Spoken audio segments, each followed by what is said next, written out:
Bom, boa noite, Dudu, faço parte da KS e vou tocar umas músicas no violino para introduzir a nossa palestra de hoje.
Essa primeira música, acho que todos conhecem, né? Foi Aleluia.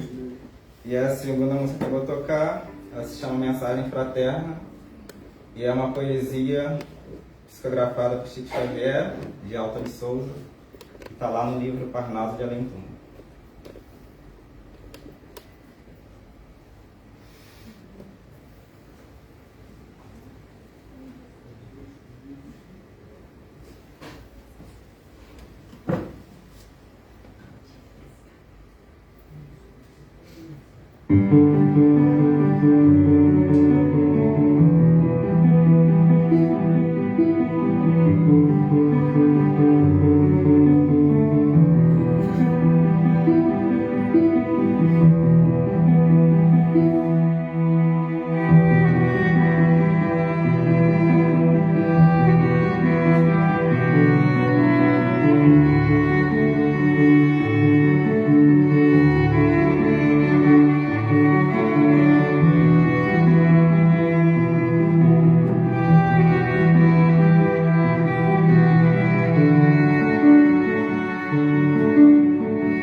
E a próxima música, antes da gente dar início ao nosso momento de hoje, é a música Noite e Dia, do Alan Filho.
Bálsamo, né? A gente calma. E leva a alma.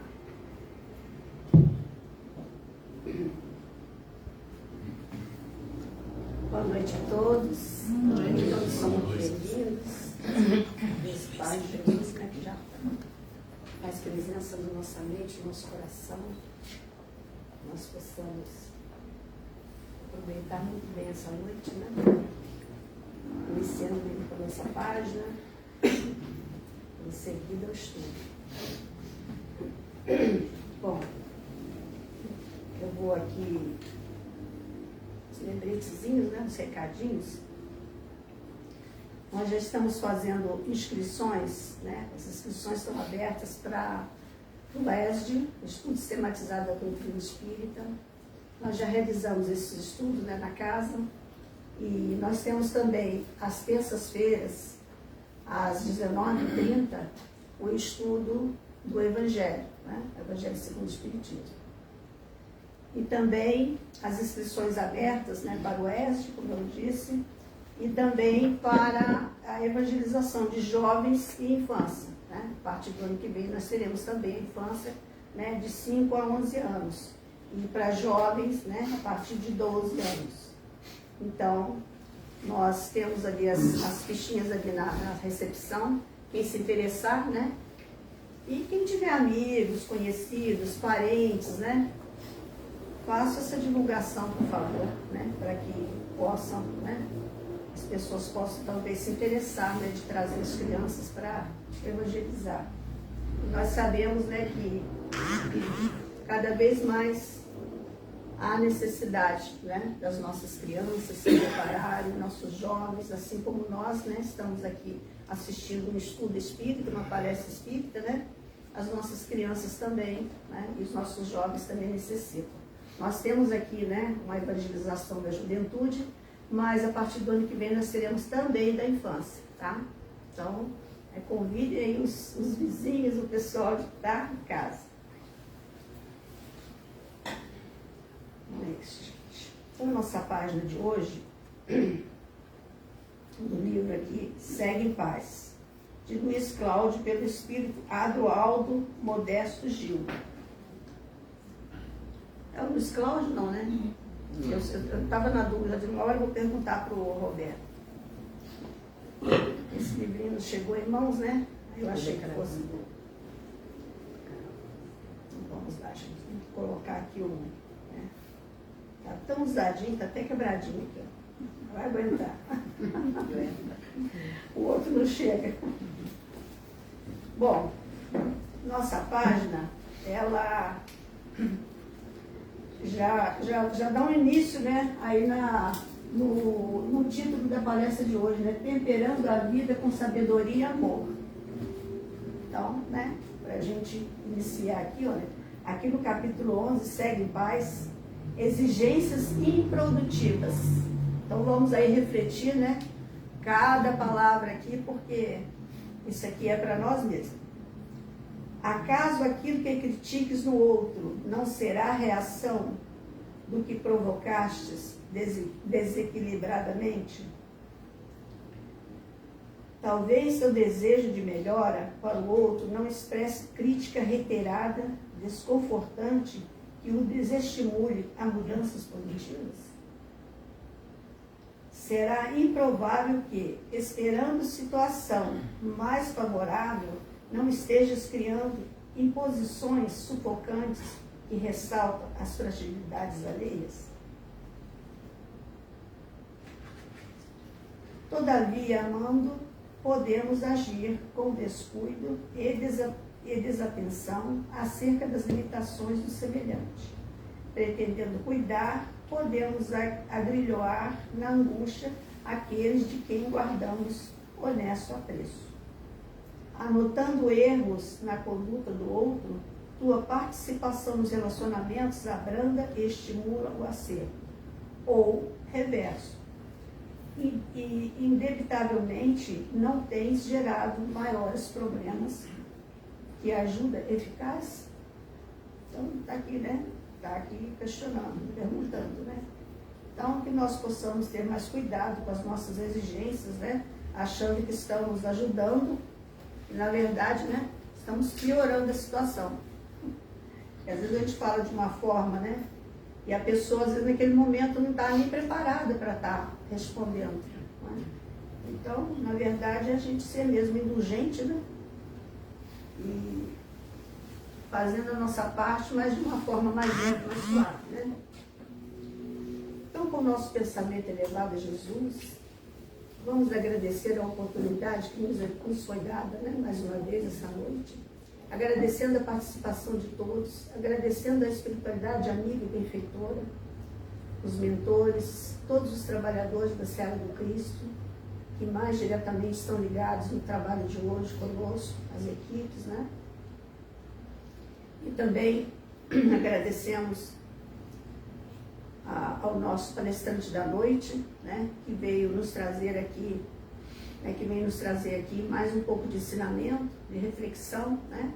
Agradecemos ao nosso amigo, o irmão, né, Dudu, que tem aí nos brindado aí com essas músicas, né? Enfim, que a doce paz de Jesus continue no nosso coração.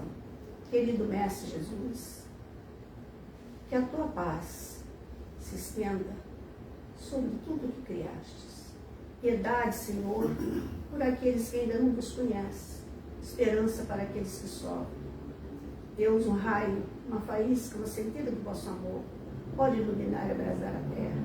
Deixa-nos beber nas fontes dessa bondade fecunda e infinita. Todas as lágrimas secarão, todas as dores acalmar-se-ão.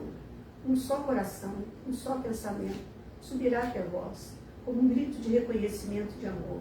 Como Moisés sobre a montanha, nós os esperamos com os braços abertos. Ó bondade, ó beleza, ó poder, ó perfeição. Queremos de alguma sorte merecer a vossa misericórdia. Deus, dai-nos a caridade pura, dai-nos a fé e a razão, dai-nos a simplicidade que fará da sua luz a luz da nossa caminhada.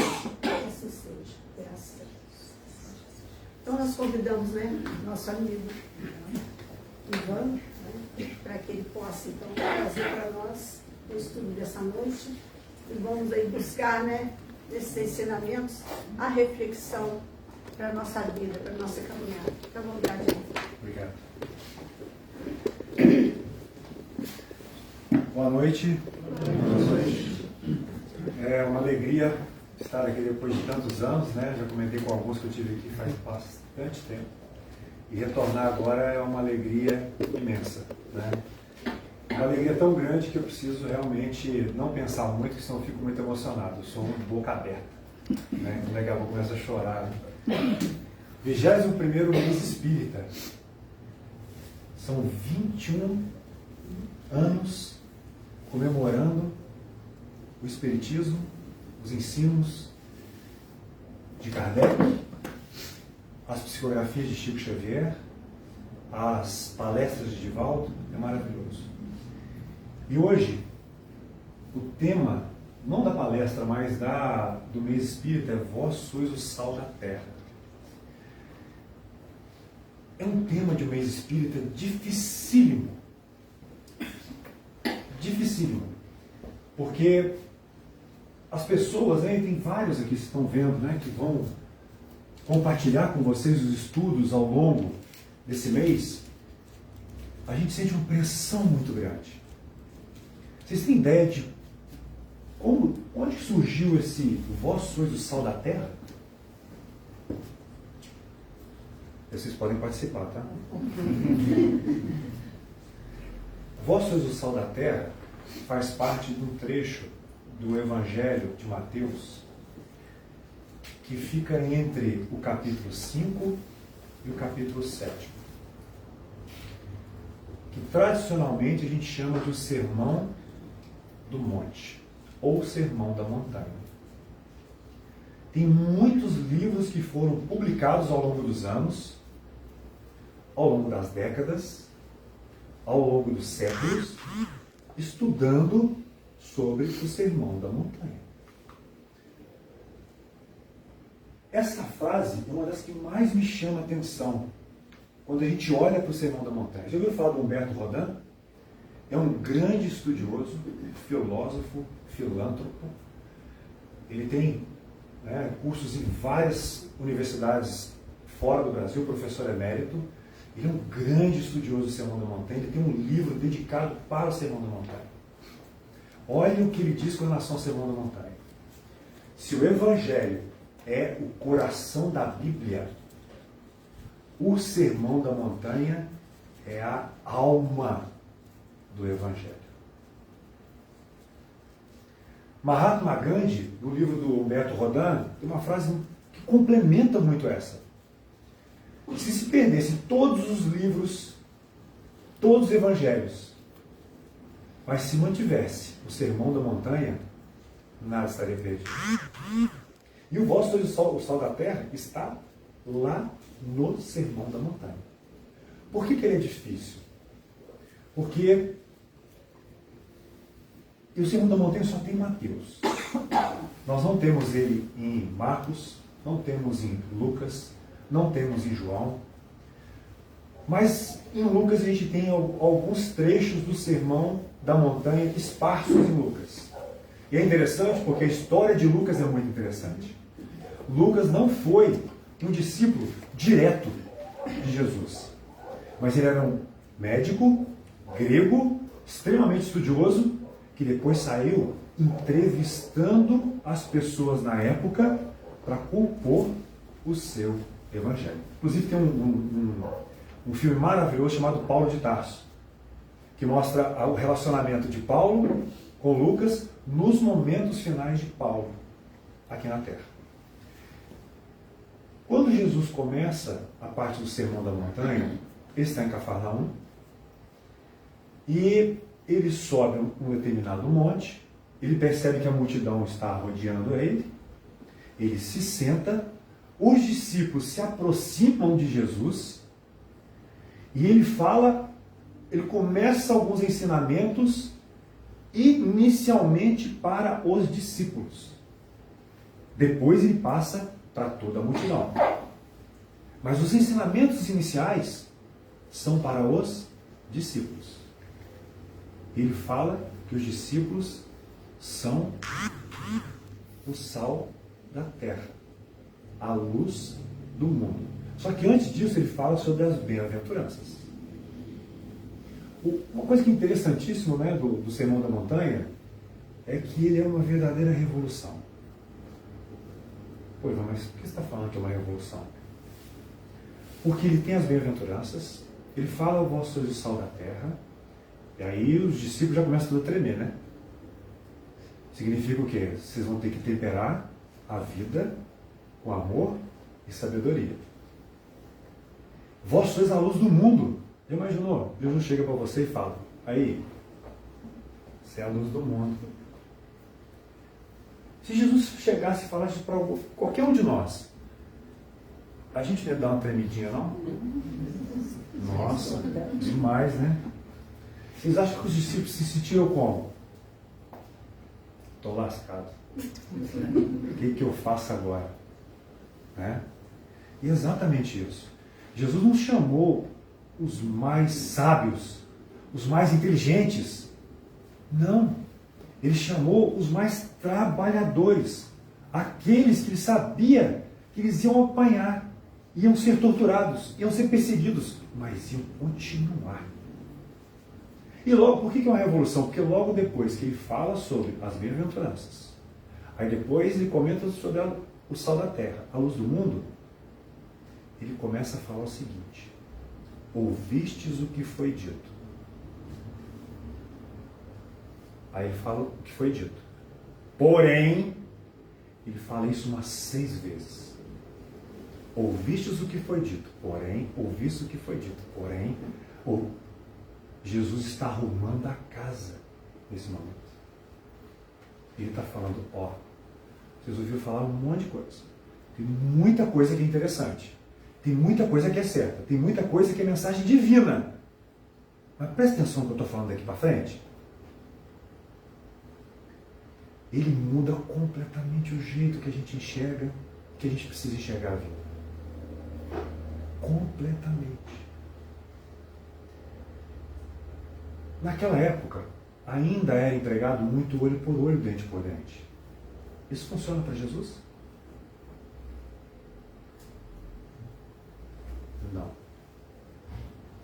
Naquela época sempre se falava, inclusive, um dos grandes estudiosos do Sinédrio, que é uma grande universidade da época, dos judeus, um dos profetas, o Hillel, ele comentava que era necessário você fazer aos outros aquilo que você gostaria que os outros fizessem para você. Mas Jesus vai além. Ele diz que é para amar os inimigos. Ele diz que se alguém te bater numa face, dê a outra. Se alguém te pedir a túnica, dê tudo. Se alguém te pedir para caminhar uma milha, caminhe 2. Vocês conseguem entender a amplitude da modificação que Jesus veio trazer? Ele veio mudar tudo. Tudo que existe até agora. Se a gente olhar para a doutrina espírita, isso aqui são as asas da evolução. Todos nós temos. Todos nós. A gente precisa se desenvolver em 2 sentidos. O sentido do amor e o sentido da sabedoria. A doutrina espírita, no Livro dos Espíritos, ela comenta que é a parte moral, a parte intelectual. E a parte moral, ela caminha junto com a intelectual? Acho que ela independe, né? Os espíritos nos dizem que a parte moral depende da intelectual. Sim. Mas geralmente ela vem bem depois. Então é fundamental que a gente se desenvolva intelectualmente. E depois moralmente. Então uma precisa da outra. Agora a parte moral ela vem depois. O problema é que esse depois nosso está milênios, né? Estamos aí, né? Vamos levando. Estamos aí e estamos levando mesmo. Está tudo certo. Mas até quando? Por isso que desenvolver essas 2 asas aqui não é tarefa fácil. Não é. Aplicar os ensinos de Jesus não é fácil. Mas se fosse fácil, a gente não estava aqui nesse planeta. Se estamos aqui, é porque ainda temos muito que aprender, muito que viver, muito que sofrer, muito que nos alegrar, muito que conquistar. Como que a gente vai desenvolver as 2 asas? É isso que a gente vai falar um pouco aqui hoje. Primeiro, conhece esse capoquinho aqui? Sócrates. Sócrates é importante para a doutrina espírita? É? Por quê? Acho que ele é o precursor da doutrina espírita. Onde você leu isso? Kardec, né? Aonde, Kardec? No livro do Espiritismo, né? Muito bem, no início do Evangelho segundo o Espiritismo. Lá tem os precursores da doutrina espírita, onde Kardec menciona a doutrina de Sócrates e Platão. Sócrates viveu aproximadamente 500, 600 anos antes de Jesus. E Emmanuel, no Caminho da Luz, ele é fantástico, Emmanuel. Porque ele comenta que Jesus ele se preparou para vir aqui mais ou menos uns 2000 anos antes de vir. Aí ele manda quem? Manda alguns mensageiros para poder preparar um caminho. Para quando ele chegar aqui, a Terra já esteja mais ou menos afofada. E ele manda Sócrates. E Sócrates tem uma definição fantástica sobre sabedoria. E se vocês procurarem a doutrina espírita, vocês não vão achar a definição de sabedoria. nas obras de Kardec. Porque Kardec sempre relaciona sabedoria à parte divina. Sabedoria de Deus, sabedoria divina. Mas essa definição está lá na intuição. Sabedoria está em não pensares que sabes aquilo que não sabes. Então Sócrates falava, só sei, nada sei. Então eu vou perguntar. Não parece Kardec? Kardec estava junto com os espíritos, aí começa as mesas girantes, a cesta movimentando, poltergeist, assombração, bate porta, bate isso, bate aquilo. Aí Kardec faz, não consigo entender esse fenômeno. Vou perguntar para o fenômeno. Ele começa a perguntar. E aí ele elabora um monte de perguntas. E é super interessante, porque me atrai demais as perguntas que Kardec faz. São muito inteligentes. Muito. E ele se coloca nessa posição. Ele não pensa que sabe aquilo que não sabe. Eu realmente não sei. Então a gente, frente àquilo que a gente não sabe, frente à vida, como que a gente tem que se colocar? Eterno aprendiz. Só essa definição aqui já seria suficiente para nos ajudar a lutar contra o orgulho. Só essa definição. É uma linha que tem lá no início do Evangelho segundo o Espiritismo. Porque se a gente age dessa forma, e não é fácil, hein? Não é fácil. Se a gente age dessa forma, a gente já naturalmente vai combatendo o orgulho que tem dentro de nós. Aí eu vou trazer um espírito para nos ajudar nessa definição. Já ouviram falar do Hamed, do Francisco Espírito Santo Neto? Ele tem alguns livros que são fantásticos. Ele tem As Dores da Alma, Imensidão dos Sentidos, Renovando Atitudes, Prazeres da Alma. Então hoje eu vou trazer vários trechos dos prazeres da alma para a gente poder falar aqui. Olha que fantástico. O sábio reconhece com humildade as muitas coisas que ignora, não incorrendo na presunção de tudo saber ou conhecer. Ficou claro para vocês a definição de sábio e de sabedoria? É uma asa fácil de se desenvolver? Não. Tem como desenvolver sabedoria sendo orgulhoso? Não tem. Tem como a gente desenvolver o amor sendo egoísta? Também não. O que isso aqui significa? Significa que as coisas estão ligadas. A sabedoria está muito ligada ao amor. E o amor está intrinsecamente ligado na sabedoria. Vamos mais à frente, olha aí. Essa aqui é uma frase maravilhosa, ainda dentro da sabedoria, tá? Que tem dentro do Evangelho segundo o Espiritismo. Quem conseguir acertar aonde que está essa frase dentro do Evangelho segundo o Espiritismo, vai ganhar um Pai Nosso de graça. Vou fazer aqui agora. E aí? Onde que está isso aí? Tem um capítulo que é curtinho. Chama Cristo Consolador. Tem algumas mensagens lá do Espírito de Verdade. Vocês sabem o que é o Espírito de Verdade? O Espírito de Verdade é o Espírito que no mundo espiritual era o responsável pela doutrina espírita. Então ele, junto com a falange, ele veio trazer o Consolador prometido. E o Espiritismo é o Consolador prometido, que veio e vai ficar com a gente para sempre. Vem, encarna médio, desencarna médio, encarna médio, desencarna médio, e o Consolador fica. Todo mundo está preocupado no movimento espírita quando o Chico ia desencarnar. Ele fala, vou desencarnar quando o povo brasileiro estiver muito feliz. Vai lá ganhar a Copa e o Chico? Né? O Chico foi. Daqui a pouco vai o Divaldo. Aí quando teve Covid, o pessoal falando, agora o Divaldo vai, não é possível, estão aumentando. Tá fazendo hora extra com a gente aqui. E assim, eu Final de semana, né, eu procuro escutar e ver algumas palestras do Divaldo, né, no canal da Maçã do Caminho no YouTube. Meu Deus, ele tem quase 100 anos. Esse dias Só melhora, né? é igual vinho. Vai passando o tempo, ninguém segura o velho. E não tem um cabelo branco. Pode aquilo. E esse dia estava escutando uma palestra, né, irmão? Minha esposa. A gente estava escutando uma palestra dele. Quando o velho começa a falar de história medieval e vai não sei aonde e conversa. Não é possível. Mas o Divaldo tem uma coisa, ele cola. Cola dos espíritos, fica tudo ó, falando ali, ele vai repetindo, vai falando, né? Mas não é maravilhoso? Então, isso aqui está lá no Cristo Consolador. Olha que espetacular. Isso aqui é do Espírito de verdade, tá? Olha o que ele fala. O devotamento e a abnegação são uma prece contínua e encerram um ensinamento profundo.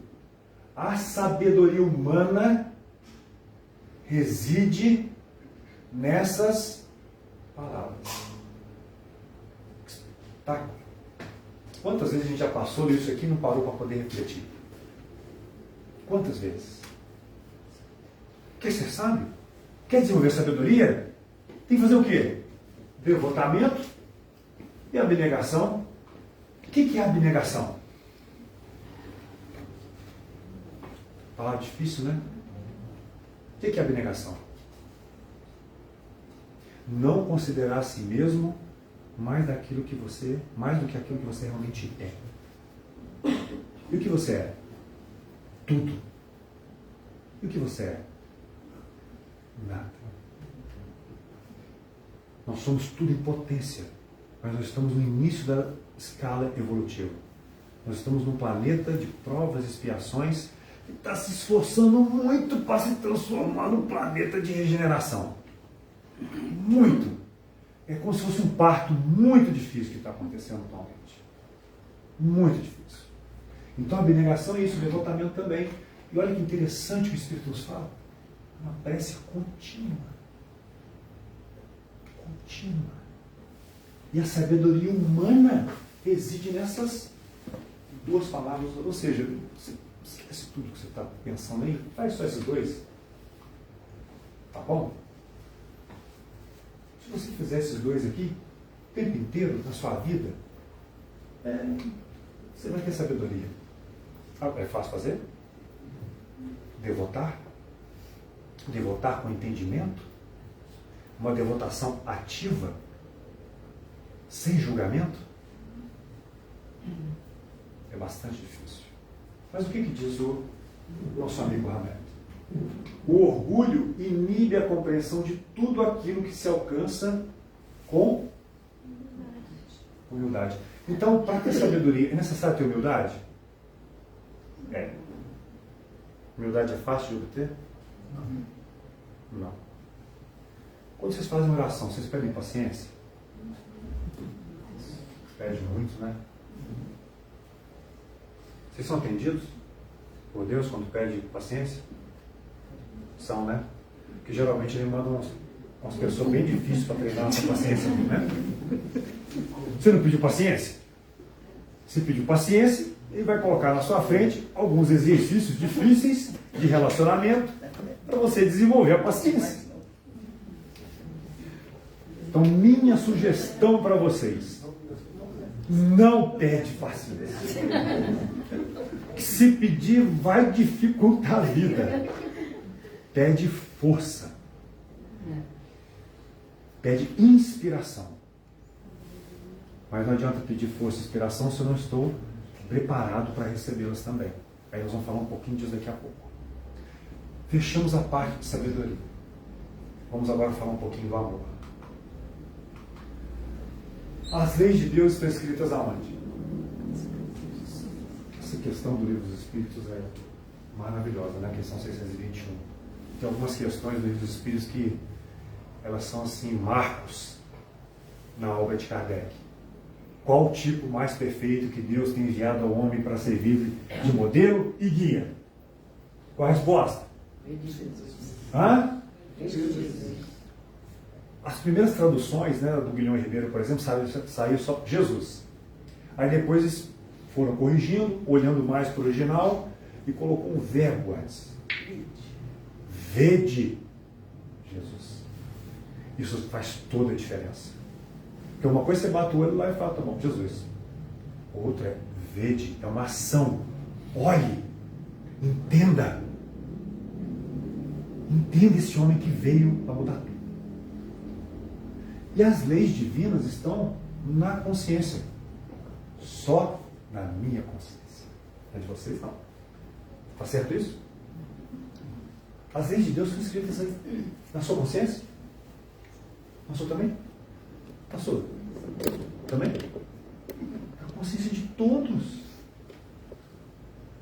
Se as leis divinas estão escritas na consciência de todos, por que muitas vezes durante a nossa vida, eu me incluo junto com todos vocês aí, a gente acha que só a gente que está certo? A gente acha que só a gente que sofre. As leis de Deus estão na consciência de quem mata? De quem comete um assassinato? Sim. Tem um espírito ali? Foi criado por Deus? Foi. As leis de Deus estão dentro dele? Sim. Mas ela já conseguiu desabrochar? Não. Mas estão lá. Por isso que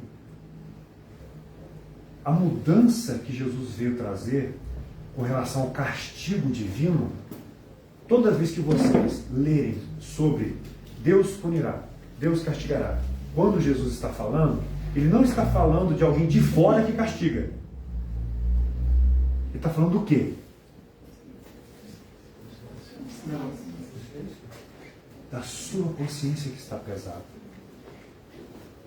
Quando o espírito chega no mundo espiritual e ele cometeu uma série de erros ou de enganos, é Deus que fala para ele: agora você vai encarnar agora e vai nascer naquela família que você prejudicou.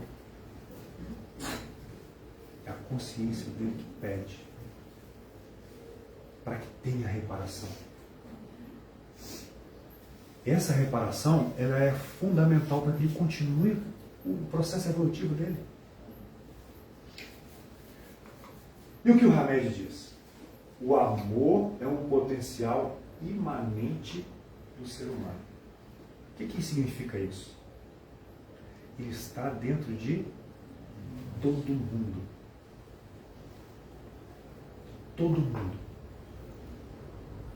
Então, quando a gente cometer um exagero, fiquei muito bravo, fiquei empolerizado.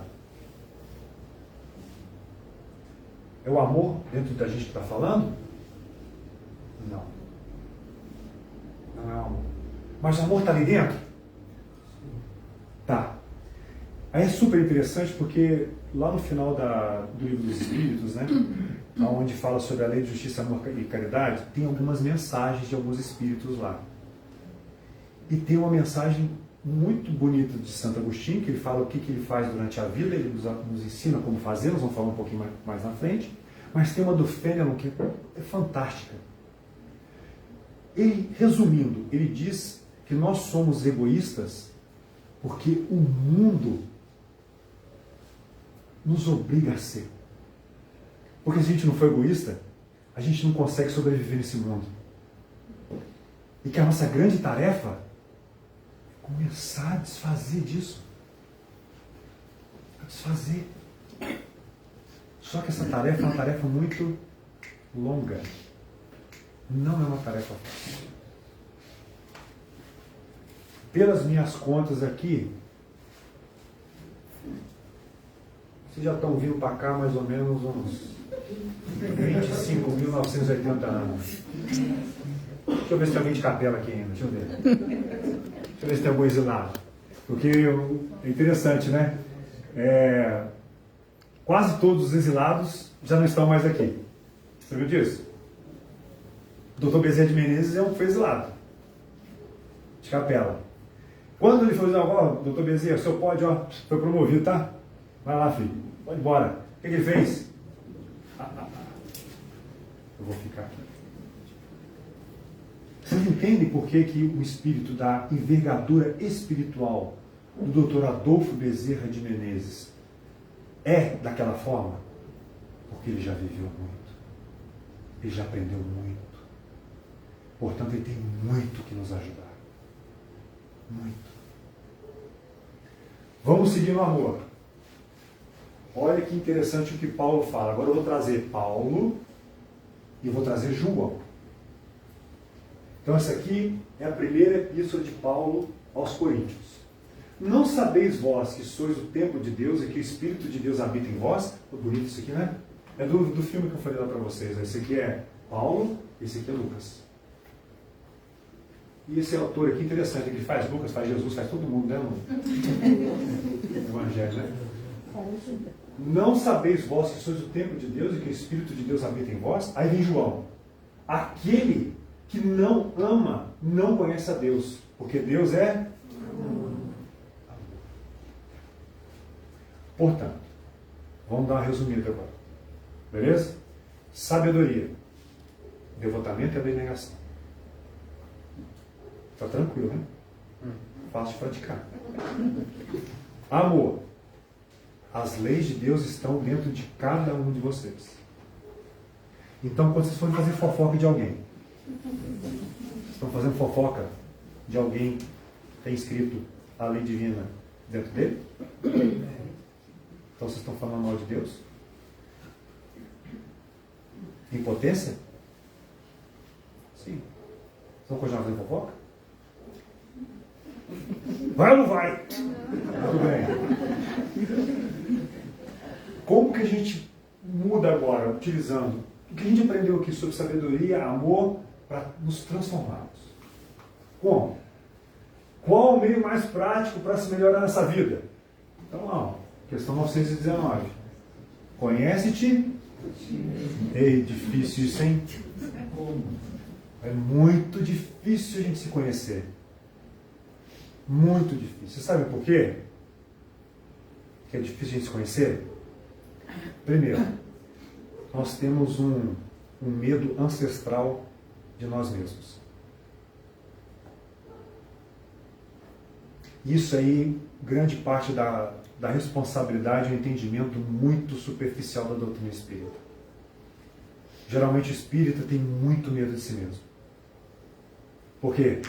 Eu vive falando, né? Você está no planeta de expiação e provas. Você já fez um monte de coisa errada. E você veio de novo. E você veio de novo. E de novo. E de novo. E de novo. Aí o fardo, né, nos ombros do espírito, o que vai acontecendo? Vai aumentando. Aí você vê um monte de espírito andando tudo arcado, assim, ninguém sabia a vida passada. Esse entendimento superficial. Não é um fardo, é um aprendizado. É um aprendizado. Portanto, com todas as dificuldades que a gente pode ter, levante. Todos nós somos filhos de Deus. Irmão de Jesus. Caramba, hein? Todo mundo irmão de Jesus, hein? Imaginaram? E ele é um modelo a que o homem pode aspirar na terra. Na terra. A gente pode aspirar a Jesus. Só tem um problema. Pequeno. Emmanuel nos diz que Jesus já era espírito puro quando a terra foi criada. A terra foi criada há 4,5 bilhões de anos. Vai ser difícil chegar nele, hein? Não vai? Mas alguém daí está com pressa? Alguém morre? Alguém morre? Não. Mudamos de vestimenta. Uma vestimenta para lá, outra vestimenta para cá, e a gente vai evoluindo. O importante é não parar. Não parar. Pois bem, amém de novo. O autoconhecimento é a capacidade inata que nos permite perceber de forma gradativa tudo o que necessitamos transformar. É gradativo. Gradativo. Mas uma pergunta muito séria para vocês poderem refletir, e eu vou dar 10 segundos para poderem refletir. Vocês estão fazendo tudo que está ao alcance de vocês para se conhecerem? Calma, 10 segundos. Já entrega o jogo, né? Não. 10 segundos. Vamos um pouquinho mais a fundo. Já ouviu falar disso aqui? Zona de controle. Tem aquilo que a gente consegue controlar. Tem aquilo que a gente não consegue controlar. Isso aqui nasceu lá na época dos estoicos. Sócrates voltou para o mundo espiritual, e aí algumas ramificações dos ensinamentos de Sócrates começaram a florescer. Uma delas foi com Platão. Outra delas foi com o estoicismo. Outra foi com o cinismo. Outra foi com o epicurismo. Ah, Ivan, cinismo que a pessoa é cínica? Não. Cinismo vem de sinos, que significa, em grego, eu não falo grego, mas eu estudei isso lá atrás, cachorros.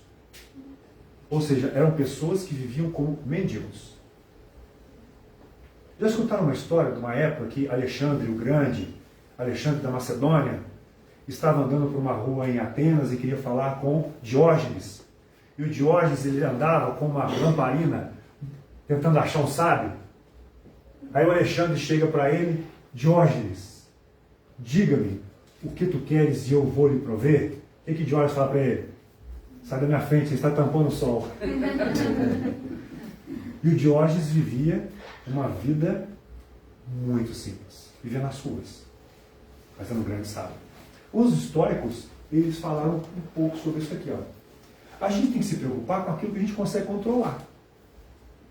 Aquilo que a gente não consegue controlar, você tem que aceitar. O que a gente não consegue controlar? Conseguimos controlar a opinião dos outros? Então, por que a gente se deixa influenciar pelos outros? Você não consegue controlar. Se estressa à toa. Não é? Fica nervoso, pressão sobe, toma remédio, vai para o hospital. Ansiedade. Nem me fale de ansiedade, não vou botar negócio de ansiedade, é bravo. Então, se a gente não consegue controlar, é do outro. Consegui controlar o passado? Ah, não, mas vou fazer uma terapia de regressão a vidas passadas. Geralmente, quando faz regressão, é o quê? Um imperador, né? Ninguém é um serial killer. Não conseguimos controlar o passado. Conseguimos controlar o futuro? Não. Não. Não conseguimos controlar.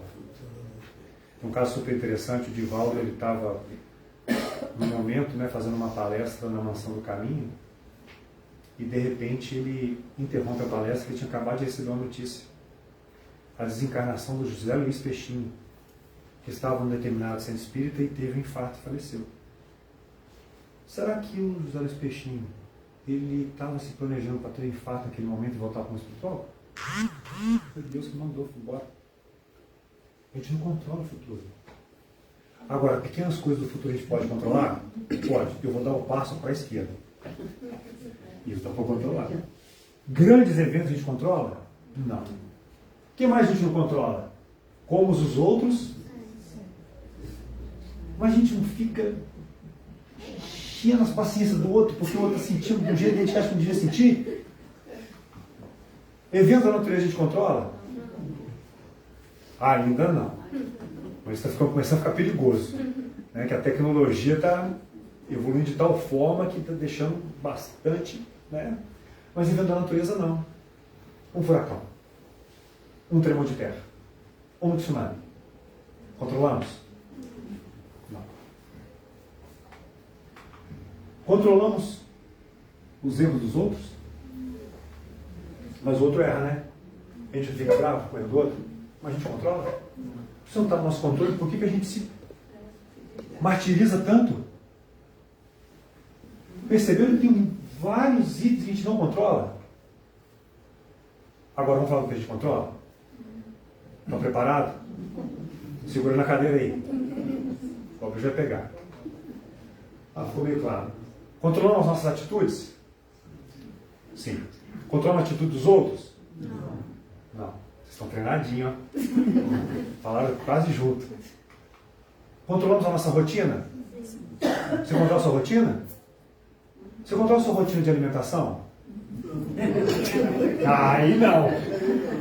Estou esperando terminar aqui para ir na cantina comer um. Você controla a sua rotina de sono? Você controla a sua rotina de exercício físico? Se quiser, controla. Depende de quem? De você. De você. Né, filho?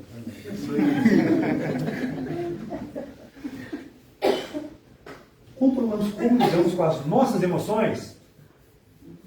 Deveríamos. As emoções são de quem? Minha não, são de você, pelo menos de você. São nossas emoções. Nossas. A emoção é um estado fisiológico. A forma como a gente vai lidar com elas depende da gente. Ok? Tomei um susto. Dá aquele frio na barriga. Correto? O que você pode fazer? Correr, parar, refletir, pensar. Mas não já subiu aquele... Não vê adrenalina? O olho não abriu? Tem como controlar isso? Não. Agora, o efeito da emoção tem como? Tem. E depende da gente? Sim. Então, daqui pra frente, vou passar de carro na rua. Eu vou dar um susto em vocês com a buzina. Se vocês ficarem bravos e começarem a me xingar, o que eu vou falar? Controla suas emoções. Você aprendeu no centro espírita.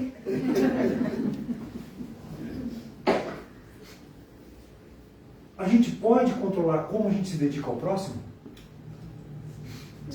Claro. A dedicação a alguém só depende da gente. De mais ninguém. Lembra que o Espírito da Verdade falou sobre devotamento? O quanto a gente se devota a alguém depende da gente? Sim. Sim. Vamos para o mais difícil agora. Esse é polêmico.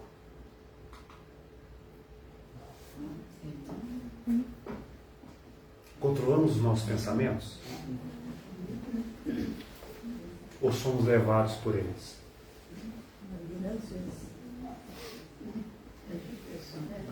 Isso aqui está dentro da nossa zona de controle. Ivan, mas eu não controlo. O problema é seu. Dá um jeito de controlar. É seu. O pensamento do outro? Não. É seu? É meu? Então tem que controlar. Como que controla o pensamento? Como? Para que aquele cantinho mesmo?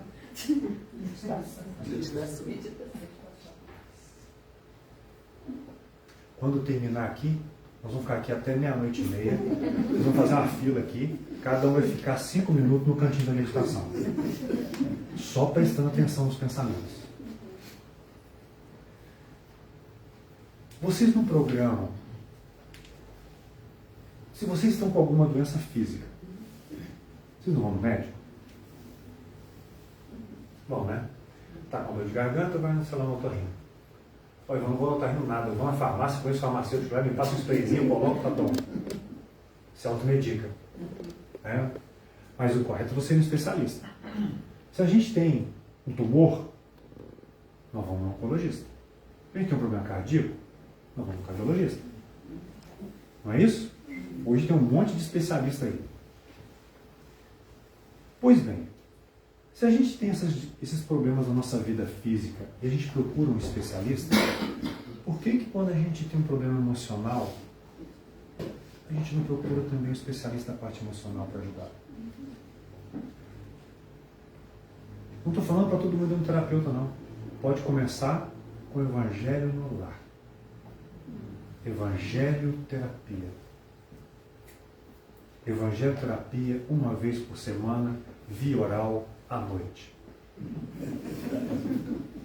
Quer que eu faça uma receita?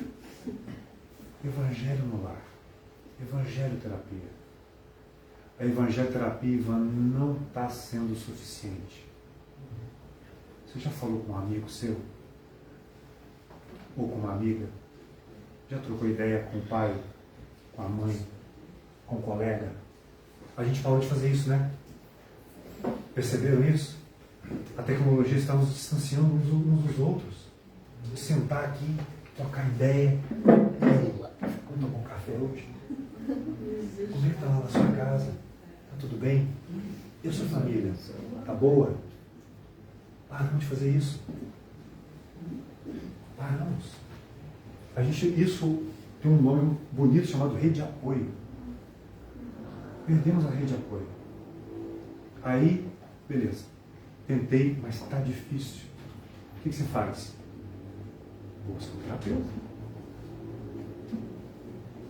Busca um terapeuta. Ou pode buscar um atendimento fraterno no conselho espírita. Troca uma ideia com alguém lá no centro. Às vezes uma pessoa que tem mais experiência, que já passou por aquilo, pode te dar uma dica. E no atendimento fraterno, às vezes abre uma página de um livro, um Fonte Viva, por exemplo, um Pão Nosso, que aquilo ali bate e você fala assim, era isso que eu precisava para poder me ajudar hoje. Ainda não está dando, está bastante complicado? Procura um terapeuta. Estou na terapia, estou fazendo, está complicado, nossa, são muitas reencarnações pesando no meu ombro. Procura um psiquiatra. Os remédios estão aí para ajudar. Mas o remédio não deveria ficar para sempre. Ele vem, estabiliza a parte fisiológica e, em paralelo, você continua fazendo a terapia, continua fazendo as reflexões, evangelho no lar. Pô, Ivan, mas tem que fazer isso tudo? Ô, gente, espírito inferior, tem mesmo, hein? Tem que fazer. Não é fácil. Tem que fazer. Mas os pensamentos? Eu ouvi falar do Siddhartha Gautama? Já? Siddhartha Gautama foi o Buda que atingiu a iluminação. Siddhartha Gautama, ele nasceu na Índia, família rica, e ele teve vários professores. E uma coisa interessante do Siddhartha Gautama é que um dos focos, né, os objetivos do ensinamento dele é que ele fala que a gente não consegue controlar a nossa mente. É como se fosse um cavalo indomável dentro da gente. E ele vai dando algumas dicas de como a gente pode fazer isso. Ficou meio claro aqui. A meditação ajuda. Meditação é relaxamento? Não! Meditação não é relaxamento. O relaxamento é um efeito colateral da meditação. Vocês entenderam isso? Vou meditar. Senta lá, passa 2 minutos. Isso não é meditação. Isso é sono. Sono. Não confunda as coisas. Meditação é um exercício que precisa ser feito. Um exercício. Um exercício mental de autoconhecimento. Então a forma de controlar os pensamentos é primeiro entendê-los. Entendê-los. Quantas vezes vocês estão numa determinada palestra ou em determinado local e aí o pensamento não voa? Não é? Olha só, perdi tudo que o Ivan estava falando lá, estou pensando no que eu vou fazer no almoço amanhã. Não é isso? Aí então a gente está sentado aqui conversando com vocês, aí alguém fala assim, nossa, você viu o que ele falou? Não, estou pensando no boleto que vai pagar, eu tenho que pagar dia 15. O pensamento ele vai, ele volta, ele vai, ele volta. Essa é a maior dificuldade de todos os médiuns. De todos. é estabilizar o fluxo de pensamentos para que um outro espírito possa se comunicar. Porque o pensamento, ele vai, vem, vai, vai. Só que ele vai e vem, e vai e vem para lugares que são nossos. E se a gente perceber para onde que ele está indo, a gente vai começar a nos conhecer um pouco melhor. Vai, só que a gente não faz essa reflexão. Estou pensando num boleto. Por que o boleto te incomoda tanto? Pensa sobre isso. Pensa. Então, esse é o primeiro passo da meditação. Preste atenção nos seus pensamentos. Como se você fosse uma pessoa de fora, olhando para onde eles estão indo. Mas não fica bravo, porque ele vai para um lado e vai para o outro. Descobriu que ele foi para lá? Volta. Volta. E faz uma reflexão. Por que isso me incomoda tanto? Essa é a única forma de controlar os pensamentos. Caso contrário, os pensamentos irão nos controlar. Aí vamos entrar um pouco dentro da doutrina espírita. Já vou falar do BIP? BIP. BIP. Vocês vão sair com isso aqui, com esse BIP hoje na cara. BIP. BIP. BIP. BIP. Sabe o que é o BIP? Alguém sabe? Chuta aí, gente. Menos você, você viu, né? Estou preparando isso tudo. A minha esposa já fez uma palestra sobre o BIP um tempo atrás. O que é o BIP? Os espíritos perguntam, Kardec pergunta para os espíritos, né? Qual é o sentido da palavra caridade como entendia Jesus? O que os espíritos respondem? Benevolência para com todos. Com todos. Não, benevolência só para quem me faz bem. Está escrito isso lá? Não. Indulgência para com os defeitos alheios.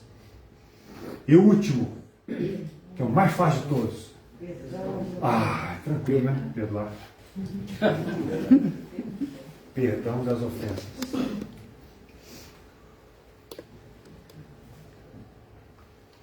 Quando eu comecei a preparar esse estudo aqui, para a gente poder conversar aqui, e assim, eu tenho criado o hábito agora de não utilizar estudos que eu já fiz, então eu estudo tudo de novo, né, para poder debater e conversar aqui com vocês.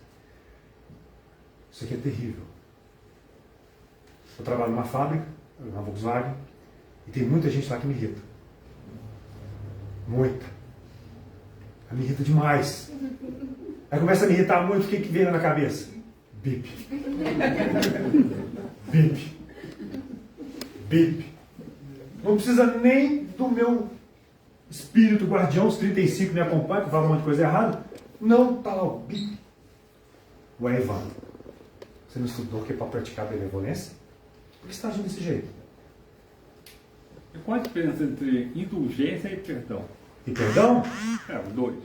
Então, a indulgência para com os defeitos alheios significa que você vai dar uma aliviada no defeito. Então, alguém tem um defeito muito sério, que para você é um defeito. E você começa a notar aquilo ali, começa a apontar. Você não vai apontar.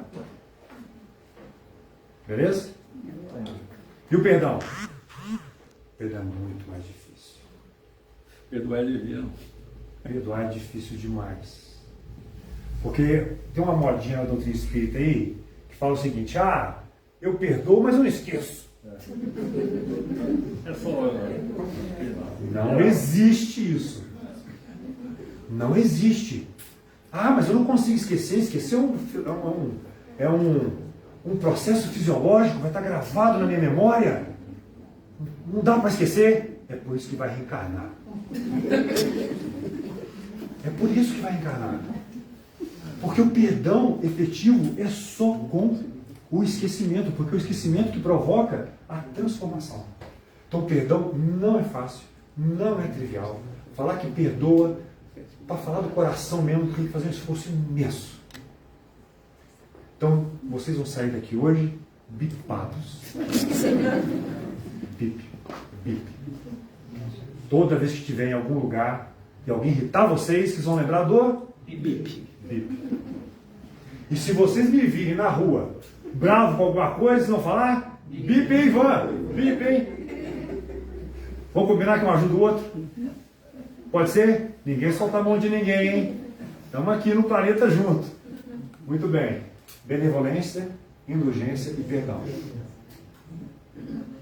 Lembre-se sempre disso aqui. 3 letrinhas fáceis de guardar que vão ajudar. E está lá, ó, questão 886 do Livro dos Espíritos. Pois bem, vamos fazer um resumo aqui. Para desenvolver as nossas asas espirituais de amor e de sabedoria, o que a gente precisa? Lá na base, autoconhecimento. Tem que fazer meditação? Tem. Tem que prestar atenção nos pensamentos? Tem. Tem que prestar atenção na vida dos outros? Não.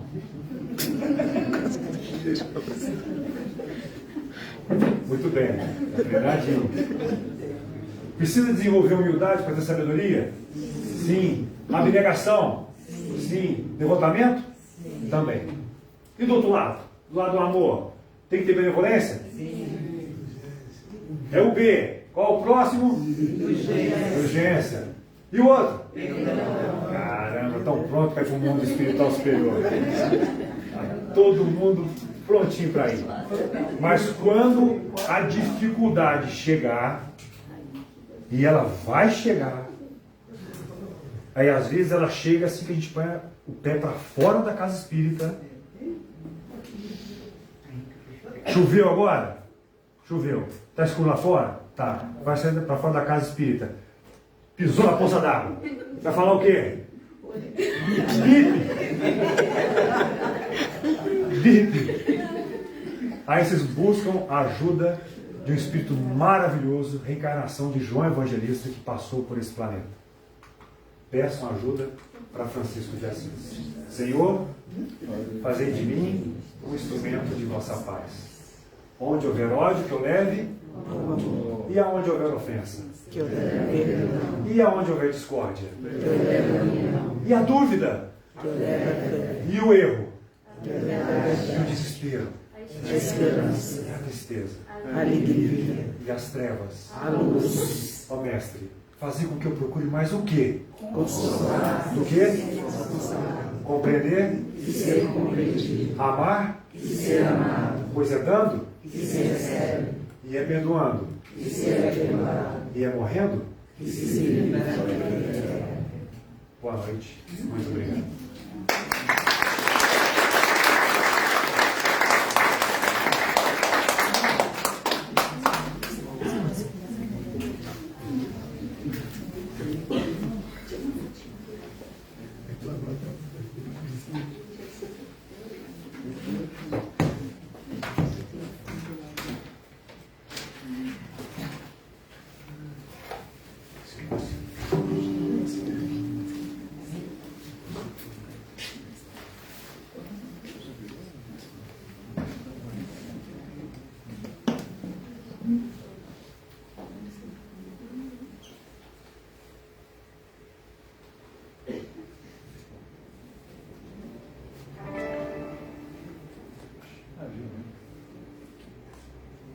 Bom, depois dessa palestra ótima aí do Ivan, a gente vai harmonizando para o nosso final. Eu vou tocar 2 musiquinhas. A primeira que eu vou tocar, acredito que a maioria não conheça, mas o nome dela é Desatando Nós. E ela é de um grupo lá do Rio de Janeiro, lá em Campo Grande, que se chama Grupo que Atua.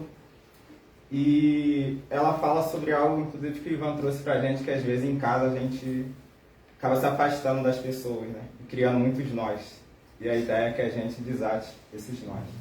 Então, ao longo da música, a gente pensa em alguém que a gente está precisando desatar esses nós e possa enviar boas energias para ela.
E para fechar o nosso momento aqui, algo também que foi muito bem explicado pelo Ivan, que foi o nosso Sermão do Monte, que é um momento muito importante. E eu vou pedir a ajuda de vocês, vocês podem cantar comigo a música do Tim e Vanessa, que se chama Aos Pés do Monte.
quem chegou depois, nós já estamos fazendo inscrição para evangelização infantil e juvenil.